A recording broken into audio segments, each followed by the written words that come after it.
You! Sloan Merritt's voice cracks like a whip through the boardroom. 43 investors freeze.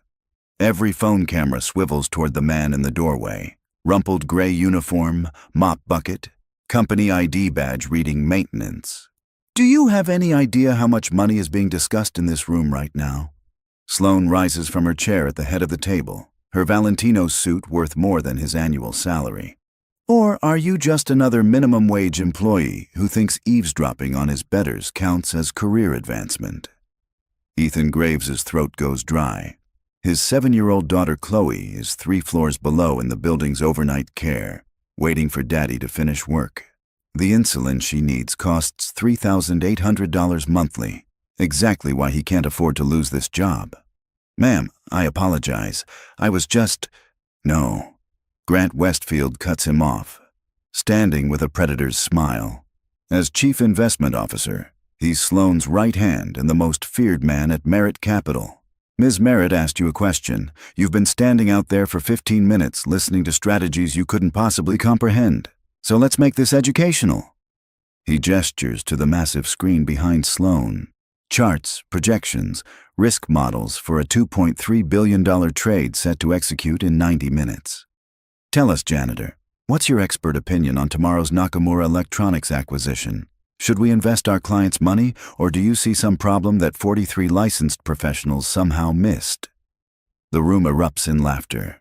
Someone's already typing on Twitter, "Cleaning guy crashes investment meeting at Merritt Capital." Sloan's eyes glitter with cold amusement. Go ahead, enlighten us. Where exactly should we put $2.3 billion? Ethan stares at the screen. At the numbers his brain is already calculating, cross-referencing, pattern matching against financial data he's memorized from 7 years of obsessive study. At the red flags these people somehow aren't seeing. His hands tremble. Every instinct screams to apologize and run. But he looks at those numbers again and knows what happens if they make this trade. You can't invest in Nakamura, he says quietly. The laughter dies instantly. Sloan's expression hardens to ice. I'm sorry? The merger you're planning to bet $2.3 billion on. Ethan's voice steadies even as his heart pounds. It's going to collapse in exactly... He checks the wall clock. 4 hours and 17 minutes when Tokyo markets open. And if you invest tonight, every dollar you put in disappears. Grant Westfield's face flashes with something dark before his smile returns. And how exactly would a janitor know that? Ethan points to the third column of data with the cleaning rag still clutched in his other hand. Because Nakamura's quarterly earnings are inflated by 34.2%, same percentage as the Sato financial fraud in 2018. Same shell company structure, same offshore routing through Hong Kong subsidiaries. Their CFO is cooking the books, and when their mandatory regulatory filing hits Japanese authorities in 4 hours, this whole merger implodes. You'll lose everything. The silence is absolute.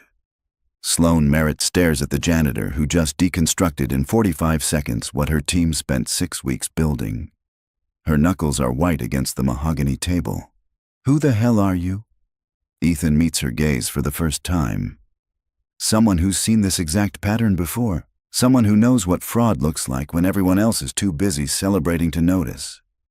This is insane, Grant says, but his voice carries an edge now. Ms. Merritt, we're taking investment advice from a man who cleans toilets. Actually, a woman's voice interrupts from the back.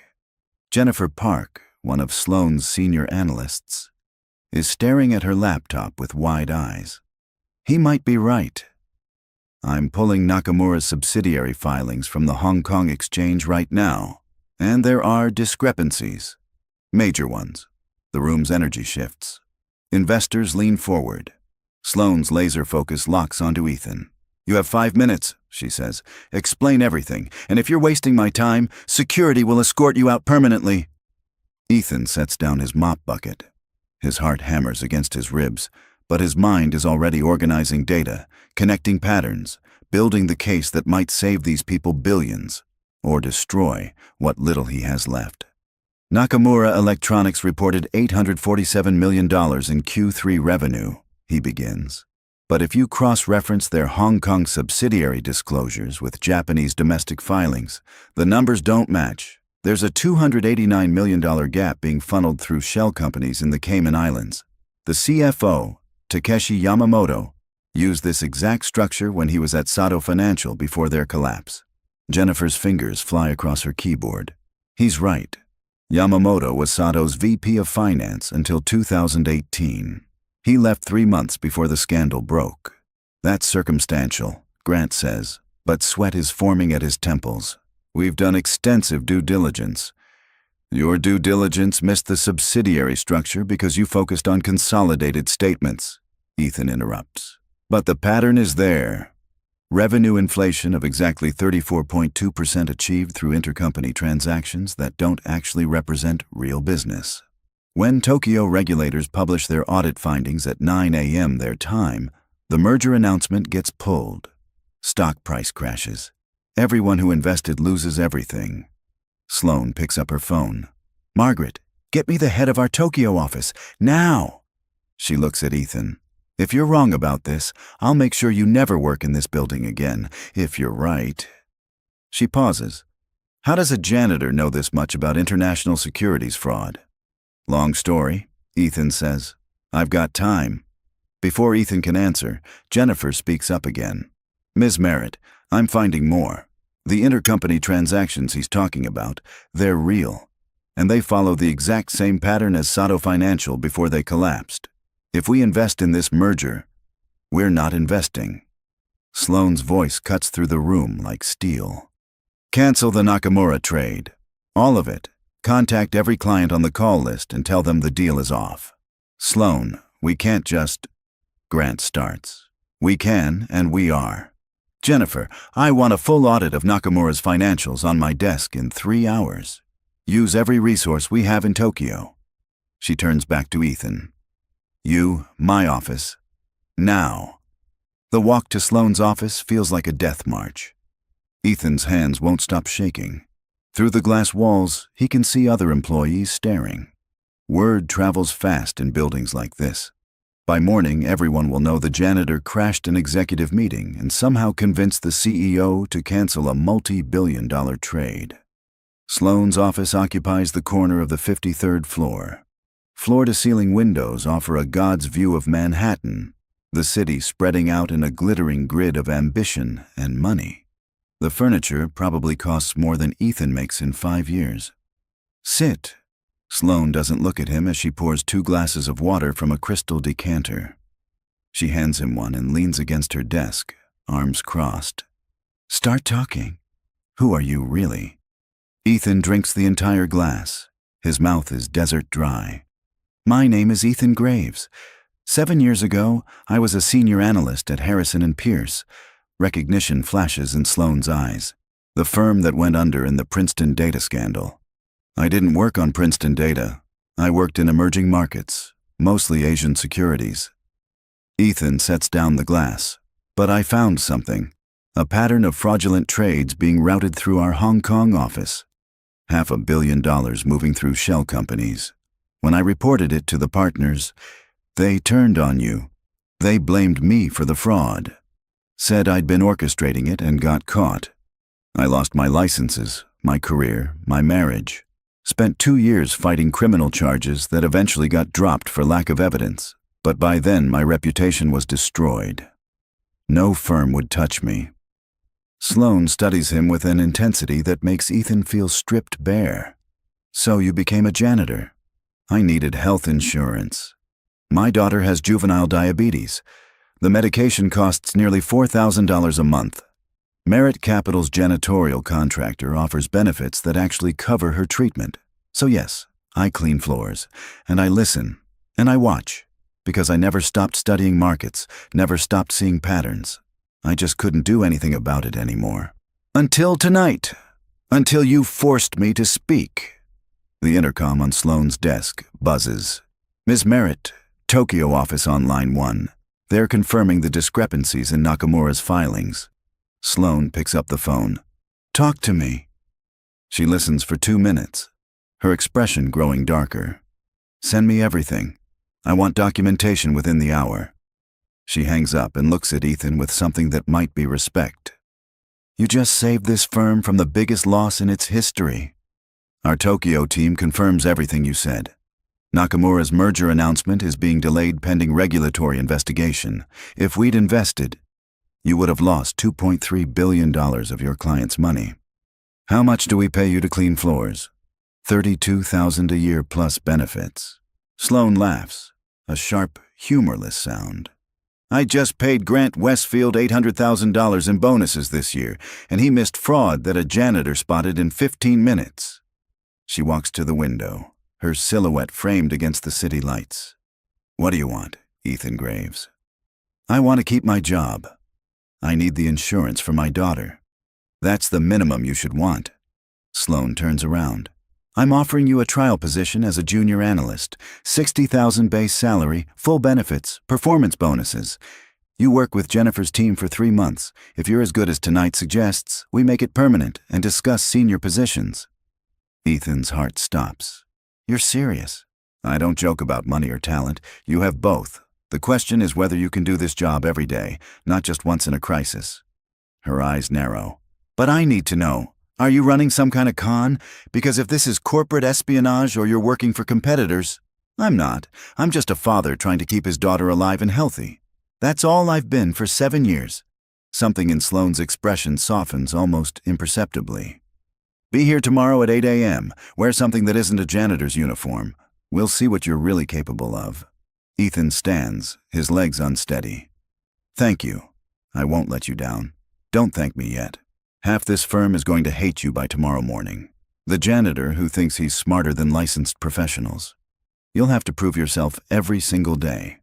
She pauses. "And Ethan, whatever happened at Harrison and Pierce, I'm going to investigate it. If you lied to me about anything, this offer disappears." "I didn't lie." "Good.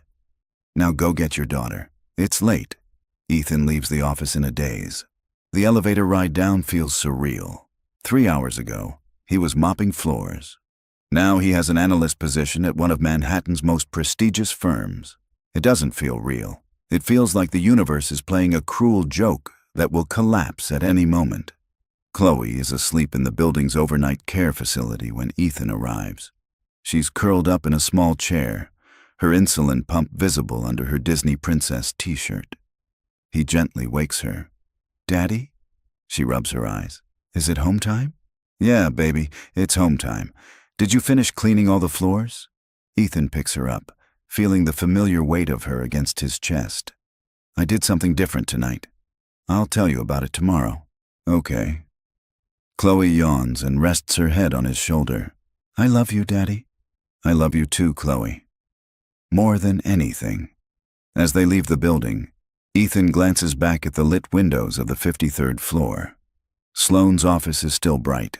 She's probably already working, already investigating him, already testing whether tonight was real or illusion. He doesn't know that 53 floors above, Sloane Merritt is staring at financial records from Harrison and Pierce, reading about a junior analyst who tried to expose fraud and was destroyed for it. She doesn't know why she cares. She's built her empire on ruthless pragmatism, on judging people by results rather than circumstances. But something about the janitor who spoke truth to power while risking everything he had. Something about that refuses to leave her mind. The next morning, Ethan stands outside Merritt Capital at 7:45 a.m. wearing the only suit he owns, a 5-year-old Jaws, a bank special that's slightly too big in the shoulders. He dropped Chloe at school with promises to pick her up on time, then took the subway to Midtown with his heart pounding against his ribs. The building looks different in daylight. Less fortress, more glass cathedral to money and ambition. Employees stream through the revolving doors in expensive suits and designer shoes, everyone moving with the confidence of people whose worth is never questioned. Ethan takes a breath and walks inside. Security recognizes him. "Mr. Graves?" Ms. Merritt left instructions. "Take the executive elevator to 53. She's expecting you. The ride up is torture." Ethan catches his reflection in the polished steel. Someone trying to be something he hasn't been in 7 years. He looks like a fraud, wearing a costume. The doors open to chaos. Completely insane that we're hiring. Actually knows what he's talking about? Janitor, for God's sake, this is Merit Capital, not a charity. Jennifer Park spots Ethan first. There he is. She walks over with a tablet and a smile that seems genuine. Welcome to the war zone. Half the analysts think you're a genius. The other half think Sloane's lost her mind. Grant's been in her office for 20 minutes arguing against your hire. Maybe I should come back later. Don't you dare. Jennifer hands him the tablet. This is your workstation assignment, building access codes, system logins. You're on my team, which means you report to me, and I report to Sloane. Your first assignment is analyzing the Nakamura situation. We need a full report by end of day documenting exactly how you identified the fraud. Jennifer. Grant Westfield's voice cuts through the noise. He's walking toward them with a smile that doesn't reach his eyes. I see our newest employee has arrived. Ethan, is it? Welcome to Merit Capital. I'm sure this will be an interesting experiment. The emphasis on experiment is clear. This is temporary. This is probation. One mistake and you're gone. Thank you, Mr. Westfield. Call me Grant. We're all colleagues here, regardless of background. His smile sharpens. Though I have to say, Sloane's taking quite a risk hiring someone with your history. Harrison and Pierce was a difficult situation, wasn't it? All those accusations of fraud that nearly resulted in criminal charges. Jennifer's expression hardens. The charges were dropped. Ethan was cleared. Dropped isn't the same as cleared, but I'm sure everything will be fine. Grant pats Ethan's shoulder. Just remember, this is the major leagues. We can't afford mistakes here, not like wherever you've been working recently. He walks away, leaving tension in his wake. Don't let him rattle you, Jennifer says quietly. Grant doesn't like anyone who threatens his position as Sloane's top advisor. And you definitely threatened that last night. I didn't mean to threaten anyone. Too late. You made him look bad in front of 43 investors. Men like Grant don't forgive that easily. Before Ethan can respond, Sloane's office door opens. She's on the phone, gesturing for him to come inside. He walks in on shaking legs. Don't care what the board thinks, Marcus. We avoided a catastrophic loss. That's what matters. Sloane hangs up and studies Ethan. You look terrified. Honestly, I am. Good. Fear keeps you sharp. She hands him a file folder. I spent most of last night investigating you, the Harrison and Pierce scandal, the fraud accusations, all of it. You want to know what I found? Ethan's mouth goes dry. What? That you were telling the truth. The senior partners at Harrison and Pierce were running a massive fraud scheme through their Hong Kong office. When you discovered it, they needed a scapegoat. You were junior enough to be expendable, smart enough to be plausible, and naive enough not to see it coming until it was too late. She leans back in her chair. They destroyed you to save themselves. You believe me. I believe evidence, and the evidence says you got screwed by people who should have protected you. Sloane's gaze is intense. But here's what I need to know. Are you going to be able to do this job without that history destroying you again? Because the moment word spreads about who you are, people will use it against you. They'll question every analysis you make, every recommendation you give. Can you handle that? Ethan thinks about Chloe, about insulin pumps and hospital bills and 7 years of scraping by, about the dream he thought was dead forever. Yes, I can handle it. Then get to work. Jennifer will guide you through your first assignment. And Ethan, don't make me regret this. 3 weeks pass in a blur of spreadsheets, market analysis, and slowly winning over skeptical colleagues. Ethan works 12-hour days, arriving early and leaving late, building reports that are so thorough they can't be dismissed. He identifies 3 more potential fraud situations before they become problems. He saves clients from bad investments. Slowly, grudgingly, people start to respect him, but not everyone. Grant Westfield watches from his office like a spider in its web. He compliments Ethan's work in meetings while subtly undermining him in private conversations. He questions his analysis just enough to plant seeds of doubt. He reminds people about Harrison and Pierce whenever Ethan isn't in the room. And he does something else too. Something nobody notices. He starts accessing Ethan's computer after hours. He studies his patterns, his methods, his analyses. Because Grant has a problem that's getting worse every day. His own fraud is still buried in Merit Capital's books, and Ethan is exactly the kind of analyst who might stumble onto it. The person who notices the subtle war is Sloane. She watches Ethan work from her office, sees how he approaches problems differently than her other analysts. He doesn't just run numbers. He looks for patterns, for human behavior, for the psychology behind financial decisions. It's the same instinct that made him spot Nakamura's fraud in minutes.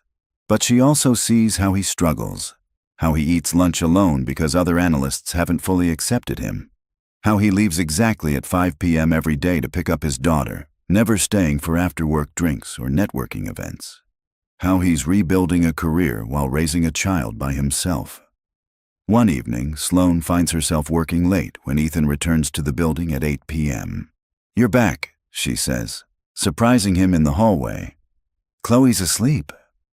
"My neighbor's watching her for a few hours. I wanted to finish the Thompson Industries report."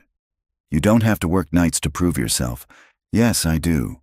Ethan meets her eyes. "Everyone here knows I was a janitor 3 weeks ago. They're waiting for me to fail. I can't give them that satisfaction." Sloane understands that drive more than he knows.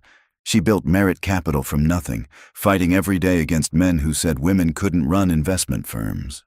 She worked twice as hard for half the recognition until she became too successful to ignore. "Have dinner with me," she says suddenly. Ethan blinks. "What?" "Dinner. There's a Thai place 2 blocks from here that stays open late. You need to eat. I need to eat. And we can discuss the Thompson Industries situation without 40 people listening to every word." "Is this a business dinner or does it matter?" Sloane's expression is unreadable. "I'm asking if you want to get dinner with me. Yes or no?" Ethan hesitates for only a second. Yes. The restaurant is small, tucked between 2 larger buildings. The kind of place where Manhattan's working class eats when they can't afford the trendy spots. They sit in a corner booth with cracked vinyl seats and fluorescent lighting that makes everyone look slightly ill. "You come here often?" Ethan asks. "I used to. When I was starting out and couldn't afford anything else." Sloane orders pad thai and spring rolls without looking at the menu. "This is where I came the night I decided to start my own firm. I was 29 years old, working for a company that paid me 60% of what they paid men with half my talent. So I walked out, came here, and planned my empire on napkins." "How long did it take?" 15 years of 18-hour days. 15 years of being told I'd fail, that women couldn't handle high-stakes finance, that I was too aggressive, too cold, too everything." She looks directly at him. "I didn't build Merit Capital by being nice. I built it by being better than everyone else and refusing to quit. That's what I'm trying to do now. Be better. Prove I deserve to be there. You've already proven it. The Nakamura analysis alone justified your hire. Everything since then is just you being excellent at your job." Sloane leans back. "But I'm curious about something else. You have a daughter. Where's her mother?" The question lands like a punch. Ethan takes a long drink of water. "Rebecca left when Chloe was 2. After I lost everything at Harrison and Pierce, she couldn't handle it. The poverty, the shame, the way people looked at us. She wanted the life we'd planned. Manhattan apartment, private schools, vacations in Europe. Not a husband facing fraud charges who couldn't get hired anywhere." His voice is flat.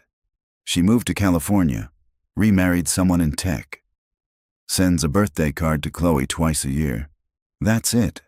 I'm sorry." "Don't be. Chloe and I are better off. We have each other. That's enough." Sloane sees something in his face, a protective love so fierce it's almost painful to witness. She's never had that. Never wanted children, never made space in her life for anything except ambition. But watching Ethan talk about his daughter, she wonders what it's like to love someone more than your own success. "Tell me about her," Sloane says. And Ethan does. He talks about Chloe's diabetes diagnosis when she was 4, the terror of learning to manage insulin and blood sugar.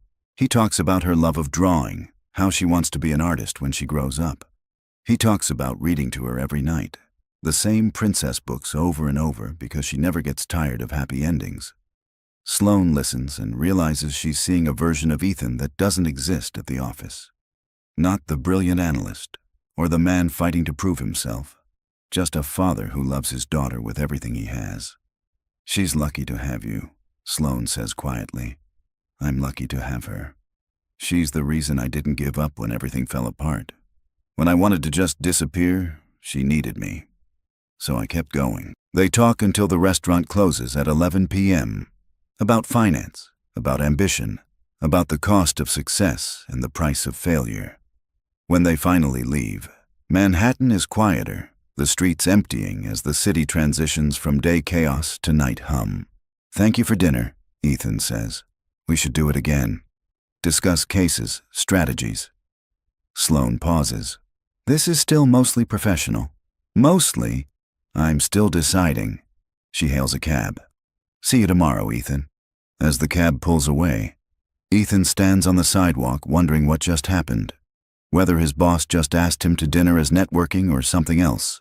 Whether he's reading too much into nothing. 53 floors above the city, in her penthouse apartment that's all glass and steel and expensive emptiness, Sloane wonders the same thing. She built her empire by never letting personal feelings interfere with business, by keeping everyone at arm's length, by being the brilliant, untouchable CEO who needed no one. But something about Ethan Graves is making her question that isolation. Something about his quiet strength, his refusal to give up, his dedication to his daughter. It's getting under her skin in ways she doesn't entirely understand or welcome. She pushes the thought away and opens her laptop. Work is safer than feelings. Numbers don't betray you. Success doesn't leave. But even as she reviews reports, her mind keeps drifting back to a corner booth in a cheap Thai restaurant, and the way Ethan talked about his daughter like she was his entire world. The next morning brings disaster in a form nobody expected. Ethan arrives at the office to find Jennifer waiting by his desk with a grim expression. "We have a problem. A big one." "What happened?" "Someone leaked your Harrison and Pierce history to the financial press. There's an article in the Wall Street Journal about how Merit Capital hired a former analyst who was accused of securities fraud. It's all over social media. Clients are calling demanding to know why we're employing someone with your background." Ethan's blood runs cold. "I was cleared of those charges. The article mentions that, but it also mentions that the charges were dropped, not that you were proven innocent. It's written to make you look suspicious." Jennifer pulls up her phone, showing him the headline, "Merit Capital's risky hire. Janitor turned analyst Ethan Graves has history of fraud accusations." "Who leaked this?"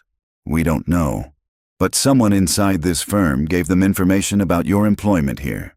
Someone who wants you gone." Sloane's office door opens. "Ethan, inside, now!" The walk feels like execution. Other analysts stare as he passes, their expressions ranging from sympathy to satisfaction. This is what they've been waiting for, proof that the janitor didn't belong. Grant Westfield is already in Sloane's office, looking appropriately concerned. "This is a PR nightmare. We have clients threatening to pull accounts over this hire." "Then we explain the truth," Sloane says coldly. "The truth is complicated, and in finance, complicated looks guilty." Grant turns to Ethan with false sympathy. "I'm sorry this happened, but maybe it's better to part ways before this damages the firm's reputation further." "No." Sloane's voice cuts like ice. "Ethan stays. We issue a statement explaining his history, the false accusations, and his complete vindication. We emphasize his brilliant work identifying the Nakamura fraud that saved our clients billions. Anyone who doesn't like it can take their business elsewhere." "Sloane, be reasonable." "I am being reasonable. I'm defending an employee who was targeted by a malicious leak designed to destroy his reputation." Again, she looks directly at Grant. And I'm very interested in finding out who gave this story to the press, because that person committed corporate espionage and betrayed this firm's confidentiality policies. Grant's expression flickers for just a moment, so quick that anyone else would miss it. But Ethan sees it. A flash of something dark before the concerned colleague mask slides back into place. Of course. We should investigate thoroughly. Grant stands. I'll leave you two to discuss damage control. After he leaves, Sloane turns to Ethan. This was deliberate. Someone's trying to force you out. Grant! You can't prove that. But you suspect it too. Sloane doesn't deny it. Grant's been with me for 8 years. He's brilliant at his job. I trust him with billion-dollar decisions. Then why do you look like you're questioning that trust? The question hangs between them. Sloane walks to her window, staring out at the city she conquered through sheer force of will. Because something's been off lately. Decisions that don't quite make sense. Reports that seem correct but feel wrong. I've ignored it because Grant's been loyal and effective. But watching him push to fire you over leaked information that came from inside this firm. She turns around. My instincts are telling me to pay attention. What do you want me to do? Keep working. Prove you're exactly as good as I think you are. And watch Grant. If he's the leak, he'll make another move. People always do when they think they're winning. Ethan goes back to his desk, but the office atmosphere has shifted. Colleagues who were warming up to him now keep their distance. The whispers follow him everywhere. The janitor with the fraud history. The risky hire that's bringing down the firm's reputation. Only Jennifer stays loyal, sitting with him at lunch while everyone else avoids their table. This will blow over, she says. Give it a week. People have short memories. Or I'll be fired and forgotten by Friday. Sloane doesn't fire people for being innocent victims of hit pieces. She's defending you publicly. That means something, but the pressure is crushing. Ethan works through lunch, through breaks, trying to produce analysis so good it can't be questioned. He stays until 7 p.m., only leaving because Chloe needs him. His daughter senses something's wrong the moment he picks her up. Daddy, you look sad. Just a tough day at work, baby. Did someone be mean to you? Ethan kneels to her level. Some people don't think I should have my job. They're trying to get me in trouble. Chloe's face scrunches with 7-year-old indignation. That's not fair.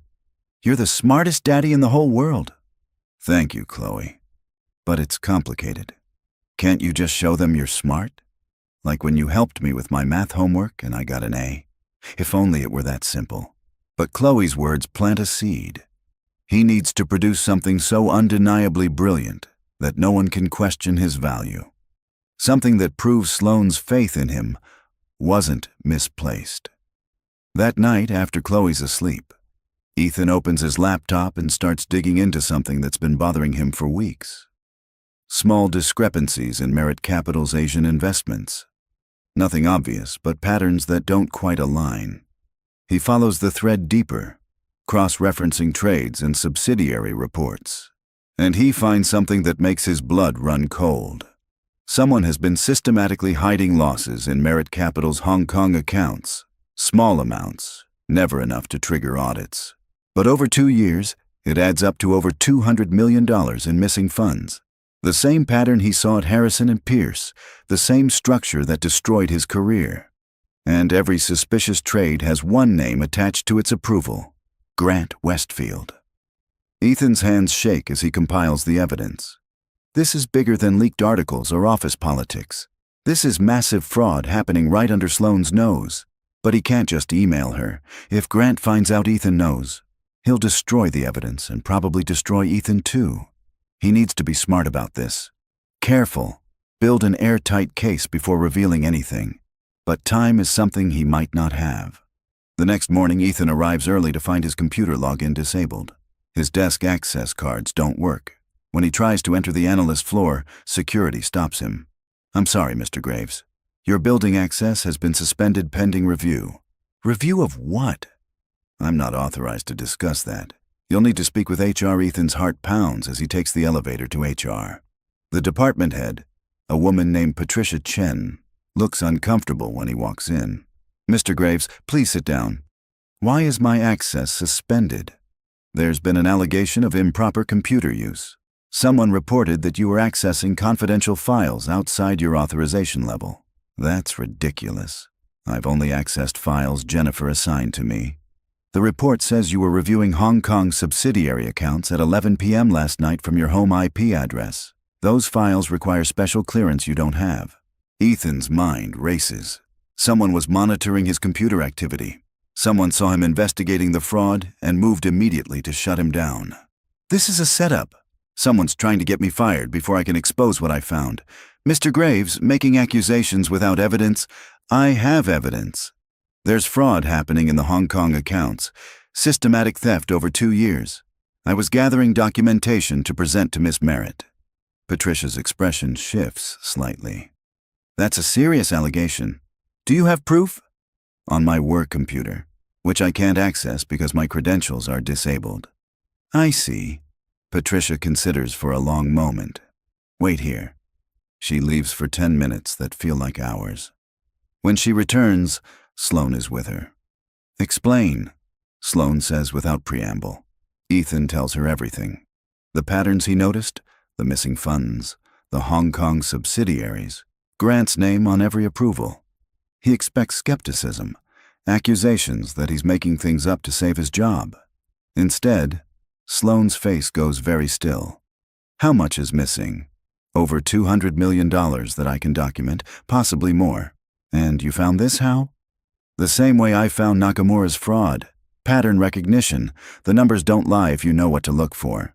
Sloane turns to Patricia. Reinstate his access, full clearance, and this conversation stays between the three of us. Sloane, if there's truth to this, then we handle it carefully and quietly until we have undeniable proof. If Grant suspects we're investigating him, evidence disappears and we lose everything. She looks at Ethan. You're going to work with me directly on this. No one else knows. Not Jennifer, not the board, no one. Can you do that? Yes. Good. Because if you're right, Grant has been stealing from my firm for 2 years. And if you're wrong, I just gave classified access to someone who might be paranoid. Her eyes are hard. Don't make me regret this trust. For the next week, Ethan and Sloane work in secret. She gives him access to everything. Complete financial records, trading histories, subsidiary reports. They meet in her office after hours when the building is mostly empty, going through years of data. The evidence builds slowly. Grant was brilliant about covering his tracks. He never stole from large visible accounts. He targeted smaller Hong Kong investments where losses could be attributed to market volatility. He spread the theft across dozens of transactions over 2 years. But the pattern is there. Once Ethan shows Sloane what to look for, it becomes undeniable. He's been stealing from me, Sloane says one night, her voice cold with fury. For 2 years, while I trusted him, promoted him, gave him power over billions in client assets. He's smart. He knew exactly how much to take without triggering automatic audits. But you found it anyway, because I've seen this before, at Harrison and Pierce. The partners there used the exact same structure. Ethan pulls up a comparison chart. Look, same subsidiary patterns, same offshore routing, same small amount strategy. Grant either learned from them or used the same playbook. Sloane stares at the evidence, her mind racing through implications. If this goes public, Merritt Capital's reputation is destroyed. Clients will flee. The SEC will investigate. Everything I've built, or you handle it internally. Confront Grant. Recover what you can. Fire him quietly. The fraud stays contained. That's not justice. No, but it's survival. Sloane meets his eyes. For the first time since Ethan met her, she looks uncertain, vulnerable. The brilliant CEO who always has answers is facing a betrayal that cuts deeper than money. I trusted him, she says quietly. He's been my right hand for 8 years. How did I miss this? Because people who commit fraud are good at deception. That's how they succeed. You weren't deceived. You saw through it in days. I had reason to be suspicious. I've been burned before. Ethan moves closer. This isn't your failure, Sloane. This is Grant's crime. Don't let him make you doubt yourself. Something passes between them in that moment. An understanding born from shared experience with betrayal and loss. Sloane has spent her entire career being untouchable, unbreakable. But right now, she's just a person who trusted the wrong man and got hurt. "What would you do?" she asks. "If this was your decision?" "I'd expose him completely.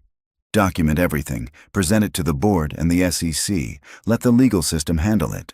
Because if you cover this up, you become complicit, and you're better than that. The firm could collapse, or it survives because you had the courage to face the truth and fix it. Clients respect integrity. They'll leave if you're corrupt. But if you're the CEO who discovered fraud and immediately addressed it, that's leadership." Sloane studies him for a long moment. "When did a janitor become my moral compass?"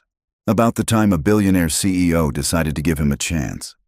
She almost smiles. "Almost. Help me build the case. Make it airtight. We present to the board in 1 week. They work through the night, building documentation so thorough that no one can deny what happened. But they're not the only ones working late. 3 floors down, Grant Westfield sits in his office, monitoring security logs. He sees Sloane and Ethan in the executive suite, sees them accessing Hong Kong account data, sees the pattern of their research. They know. Grant's hands shake as he pulls up his offshore accounts. $287 million hidden across a dozen shell companies in the Cayman Islands, Switzerland, and Singapore. Money he took one small piece at a time, so carefully that no one should have noticed. But Ethan Graves noticed. The same way he noticed Nakamura. The same instinct that destroyed Grant's carefully constructed cover. Grant considers running, taking what he can and disappearing to somewhere without extradition treaties. But running means abandoning everything. His reputation, his network, his position of power. He needs to eliminate the threat first. Silence Ethan permanently before he can present evidence. Grant makes a phone call to a contact who handles problems discreetly. "I need information on someone. Everything you can find. Family, routines, vulnerabilities. I need it by tomorrow." The next evening, Ethan is picking up Chloe from school when he notices the car. A black sedan parked across the street, engine running, windows tinted. It pulls away when he looks directly at it. Coincidence? Has to be. But the next morning, the same car is parked outside his apartment. And when he drops Chloe at school, it follows them for 3 blocks before turning away. Someone is watching him. Ethan calls Sloane from a coffee shop, using a burner phone he bought with cash. "We have a problem." "What kind of problem?" "Someone's following me. Black sedan, no plates I could see. They're watching my daughter's school." Sloane's voice goes cold. Grant's escalating. He knows we're building a case. If he's willing to threaten my daughter, he won't touch her. Too obvious, too risky. But he's trying to scare you into backing off. There's a pause. "Where's Chloe now?" "At school." "I'm on my way there to pull her out." "Don't. Stay visible, stay public. I'm sending private security to watch the school and your apartment, and I'm moving the board presentation up to tomorrow. We end this before Grant gets more desperate." "Sloane, if something happens to Chloe, nothing will happen to her. I promise you that." Her voice softens slightly. "Trust me, Ethan." He does. Against all logic, against the paranoia born from years of betrayal, he trusts her. That night, Sloane's security team confirms what they both suspected. Grant hired a private investigator to watch Ethan and his daughter. Nothing illegal yet, but the intent is clear. Apply pressure. Make Ethan back down. "He's more scared than I thought," Sloane says during their midnight meeting in her office. "Which means the evidence we have is even more damaging than we realized. Or he's willing to do anything to protect himself. Then we move faster than he can react." Sloane pulls up the final presentation. 57 pages of documented fraud, complete with transaction records, offshore account traces, and communication logs. This destroys him. "Tomorrow morning we present to the board. Grant will be arrested by noon, but morning brings something neither of them expected. Ethan wakes to his phone ringing at 5 a.m. It's the director of the building's overnight care. "Mr. Graves, this is Maria." Chloe was found unresponsive. Her blood sugar is dangerously high. The paramedics are taking her to Mount Sinai Hospital. They suspect ketoacidosis. You need to get there immediately. Ethan's world stops. Ketoacidosis. The word every parent of a diabetic child fears. When blood sugar gets so high that the blood becomes acidic. It can lead to coma, to death. He calls Sloan while running to the hospital. Chloe's in the ER, critical condition. I can't do the board presentation. Go to your daughter. I'll handle the board. Sloan, you need my testimony to explain the technical evidence. Your daughter needs you more. Go. We'll figure the rest out later. Ethan runs through pre-dawn Manhattan, his heart pounding. Please, let her be okay. Please. At Mount Sinai's ER, a doctor meets him with a grim expression.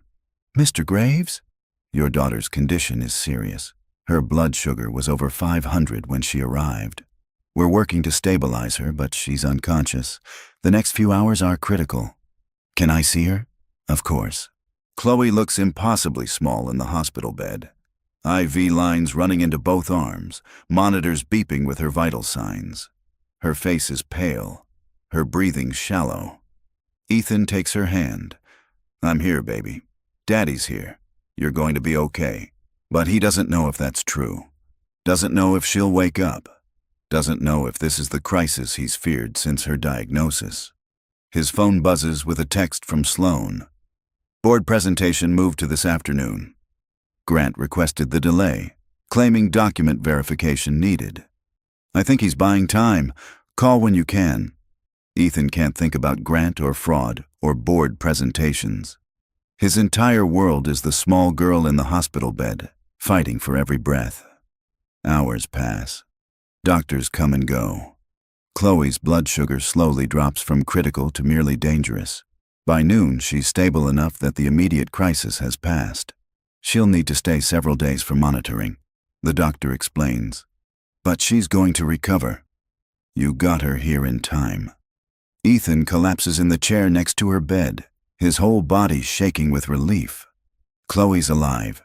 She's going to be okay. His phone rings. Sloan. How is she? Stable, going to recover, but she'll be hospitalized for days. Thank God. Sloan's relief is genuine. I'm glad she's okay. But Ethan, we have a massive problem. Grant moved the board presentation to 4 p.m. today, and I just discovered why. He's been building a counter case against you. He's planning to present you as a disgruntled former analyst trying to frame him for fraud you committed. That's insane.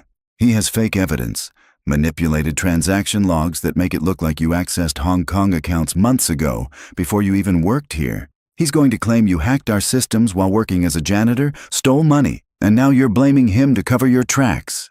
Ethan's blood runs cold. It's Harrison and Pierce all over again. The same playbook. Find a scapegoat, fabricate evidence, destroy them before they can fight back. Can you prove the evidence is fake? Not in 3 hours. Our digital forensics team needs days to trace the modifications. By then, Grant will have convinced the board to fire you and possibly press charges. Then we're finished. Not if you come to the presentation. You're the only one who can explain the technical details well enough to cast doubt on Grant's narrative. You're the only one who can prove in real time which evidence is authentic. Sloan, I can't leave my daughter. I know, and I would never ask you to choose between her and this job. There's a pause. But if you don't come, Grant wins. He frames you for massive fraud, destroys your reputation permanently, and walks away with $287 million while you go to prison. Is that what you want for Chloe? Her father in jail, unable to care for her. The choice is impossible. Stay with his daughter when she needs him most, or fight for the future that lets him stay with her forever. Chloe's eyes flutter open. Daddy, I'm right here, baby. I don't feel good. I know, but the doctors are making you better. You're going to be fine. She closes her eyes again, drifting back to medicated sleep. Ethan looks at her small face, at the monitors keeping her alive, at everything he stands to lose if Grant succeeds.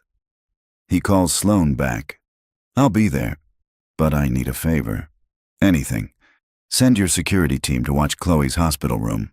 If Grant knows I'm testifying against him, I don't trust what he might do. Already done. 3 guards on rotation, plus a private nurse. Your daughter is safer than the president right now. Thank you. Don't thank me. Just come destroy Grant Westfield. Ethan leaves Chloe with a promise he'll be back soon. The hospital is 20 minutes from Merit Capital. He takes a cab because his hands are shaking too hard to drive. At 3:45 p.m., he walks into the executive conference room where Merit Capital's 12-person board is assembled. These are the people who control billions in assets, who determine the firm's direction, who can end his career with a single vote. Grant is already presenting, his voice smooth and confident. Which is why I believe Mr. Graves represents a significant security risk. The evidence clearly shows he accessed confidential systems going back 9 months, long before his official employment. He used his janitor position to steal credentials and embezzle funds, then fabricated this entire fraud investigation to cover his tracks when I began noticing discrepancies. Board members study documents, their faces skeptical but attentive. Grant has done his homework. The fake evidence looks convincing. Then Ethan walks in. Grant's confidence falters for just a moment. Mr. Graves, how's your daughter? She's alive, which is what matters. Ethan takes a seat. Unlike the truth, which you've been killing for 2 years. That's a serious accusation. From someone you're currently trying to frame for crimes you committed. Ethan looks at the board. I have evidence that proves Grant Westfield has been systematically embezzling from Merit Capital for 2 years. Over $287 million hidden across offshore accounts. The same pattern I identified at Harrison and Pierce 7 years ago, which is why he's been so desperate to discredit me since I arrived. The board chair, a woman named Dorothy Hughes, raises her hand. Mr. Graves, you're making extraordinary claims. Mr. Westfield has been with this firm for 8 years. His record is exemplary. So was his deception. Ethan pulls out his laptop. Let me show you something. The evidence Grant presented claims I accessed Hong Kong accounts 9 months ago. But here's the metadata from those files. They were created yesterday. The timestamps were backdated, but the file creation logs don't lie. Grant made this fake evidence yesterday, after he realized Sloan and I were investigating him. That's absurd, Grant says, but sweat is forming on his forehead. Those are legitimate forensic findings. From which security firm? Because Merit Capital doesn't have forensic contracts with anyone. You made these documents yourself. Grant's mask slips completely. This is ridiculous. You're a disgraced analyst who was fired for fraud, now working as a janitor, and you expect the board to take your word over mine. Not my word, the evidence. Ethan pulls up the side-by-side comparison. Here are the real transaction logs from Hong Kong accounts. Note the pattern of small withdrawals, always under audit thresholds. Routed through shell companies registered to addresses that don't exist. Now here are the same transactions with your approval signatures. You authorized every single fraudulent transfer. The board members lean forward, studying the data. Dorothy Hughes's expression hardens. Grant, these signatures are yours. Forged, Grant insists. Obviously forged by someone trying to frame me. Then explain this. Sloan stands, her voice like ice. I personally verified these signatures against our authentication database. They match your biometric patterns perfectly. Unless Mr. Graves somehow stole your fingerprints and retinal scans while mopping floors, these signatures are authentic.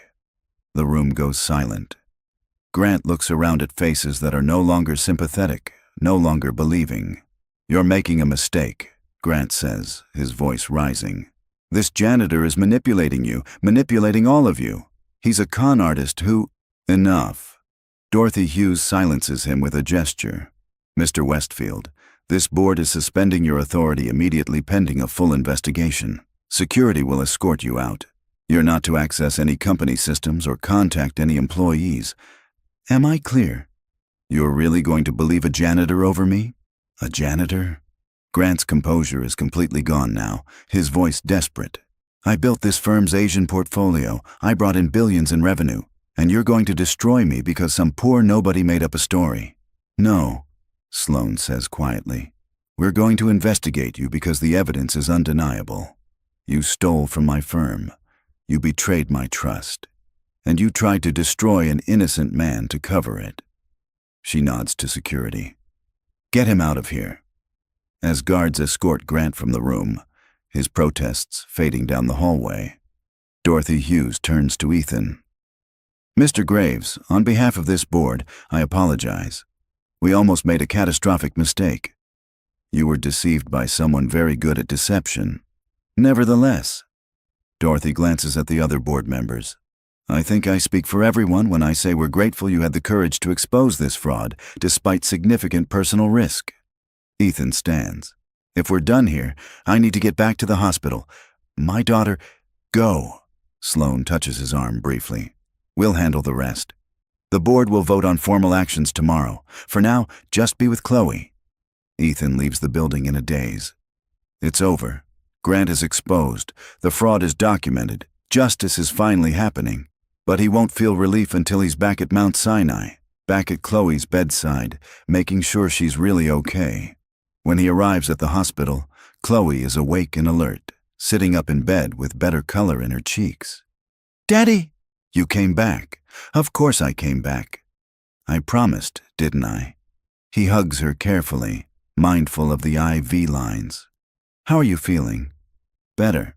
The doctor says I can maybe go home tomorrow. That's great news, baby. Was your work thing okay? Did you win? Ethan smiles. Yeah, I think we won.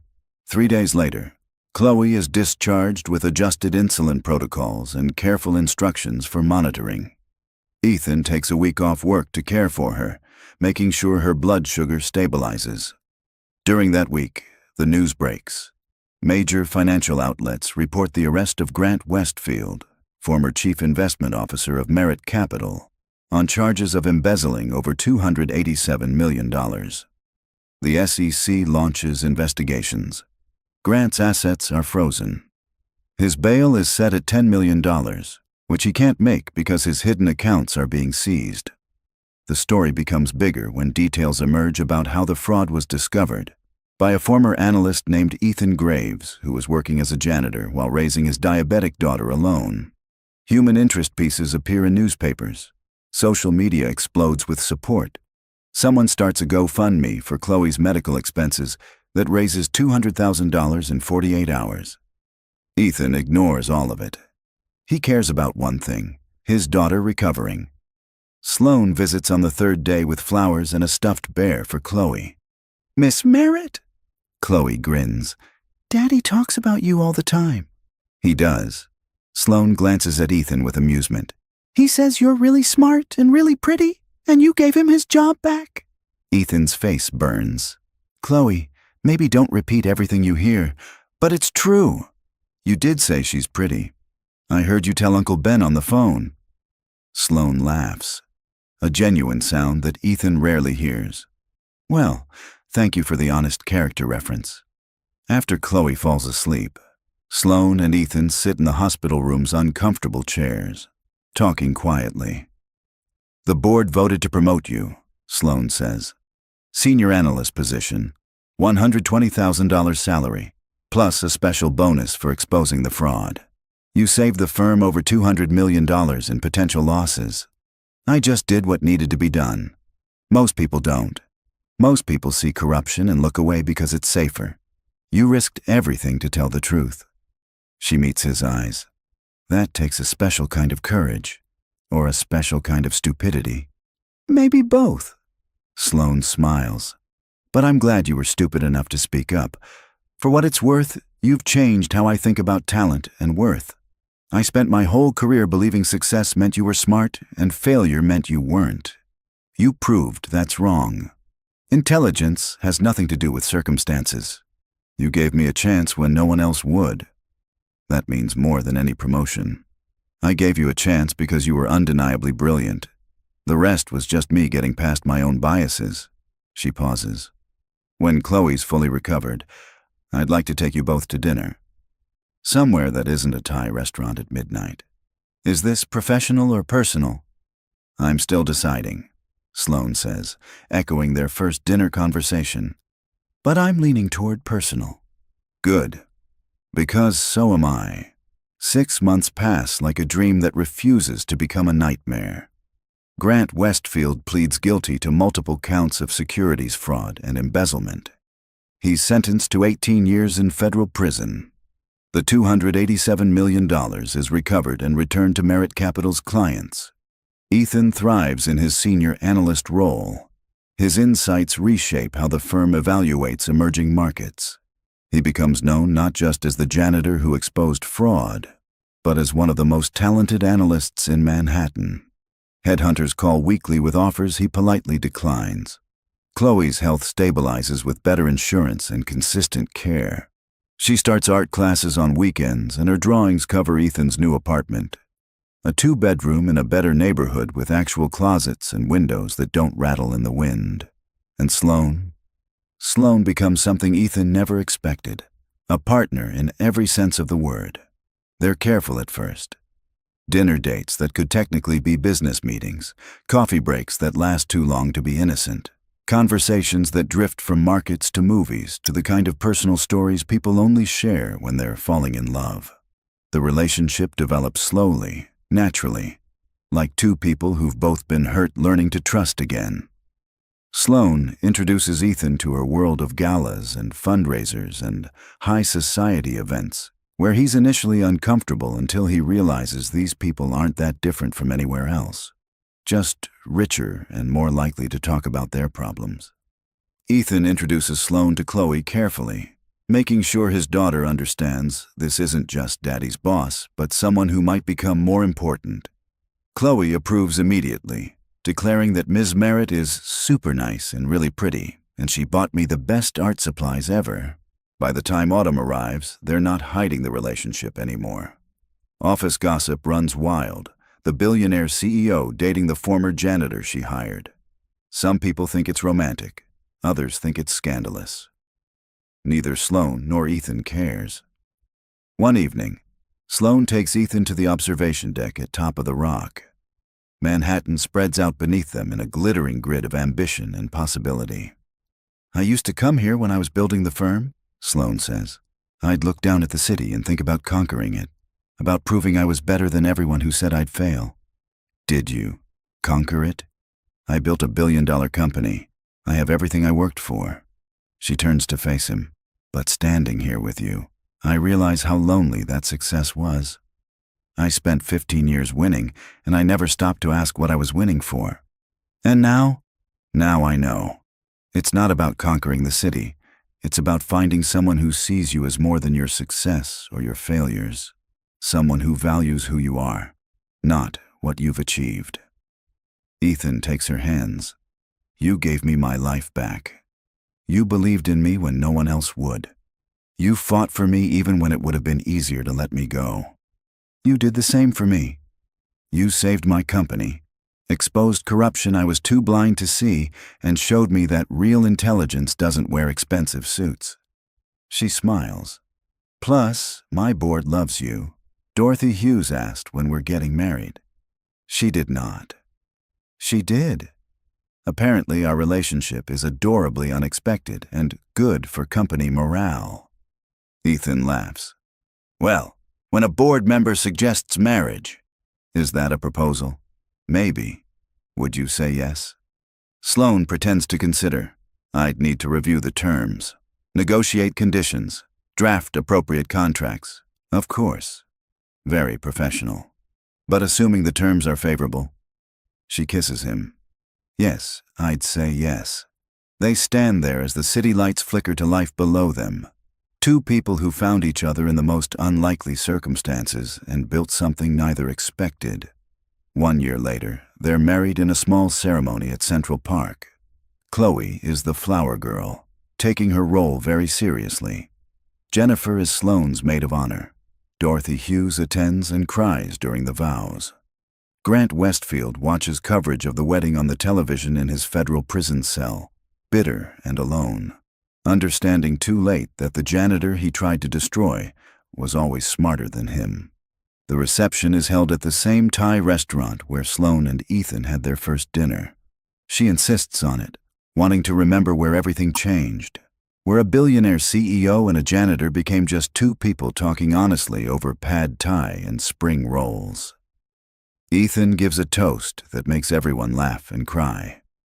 I used to think success meant going back to what I lost, the career, the reputation, the life I had before everything fell apart. But I was wrong. Success wasn't going back. It was moving forward into something I never imagined. Something better than anything I lost. He looks at Sloane, who's wearing a simple white dress and smiling like she just won the lottery. I found someone who sees brilliance where others see obstacles, who gives chances when others give up, who proved that love isn't about finding someone perfect. It's about finding someone who makes you want to be better. He raises his glass. To my wife, the smartest, strongest, most beautiful person I've ever known. Thank you for forcing a janitor to speak. It changed my life. Chloe, sitting at the head table in her purple dress, shouts, "And mine too. Now I have a mommy again." The room erupts in applause and laughter. Sloane wipes tears from her eyes, her carefully controlled CEO mask completely gone, replaced by genuine joy. Later, as the reception winds down and guests begin leaving, Ethan finds himself standing on the sidewalk where he stood that first night, dazed and confused about what had just happened. Sloane joins him, linking her arm through his. "What are you thinking about?" "That night, when you forced me to give investment advice as a joke. I thought my life was over. I thought you were going to humiliate me and fire me and I'd lose everything. I was going to. That was absolutely the plan."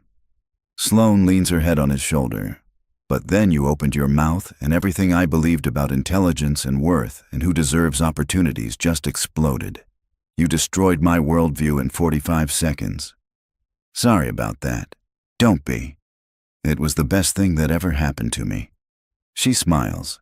"Turns out the janitor was smarter than the billionaire all along." "I don't know about that." "I do. You saw value in yourself when nobody else did. You kept studying, kept learning, kept believing you were worth something even when the entire world said you weren't. That's wisdom I never had." They stand there on a Manhattan street as cabs honk and people rush past, and the city lives its relentless, indifferent life. Two people who shouldn't have met, shouldn't have connected, shouldn't have fallen in love. Except they did. Because sometimes the universe gets it right. Sometimes the person you underestimate is exactly the person you need. Sometimes the janitor listening at the door has more answers than everyone in the room.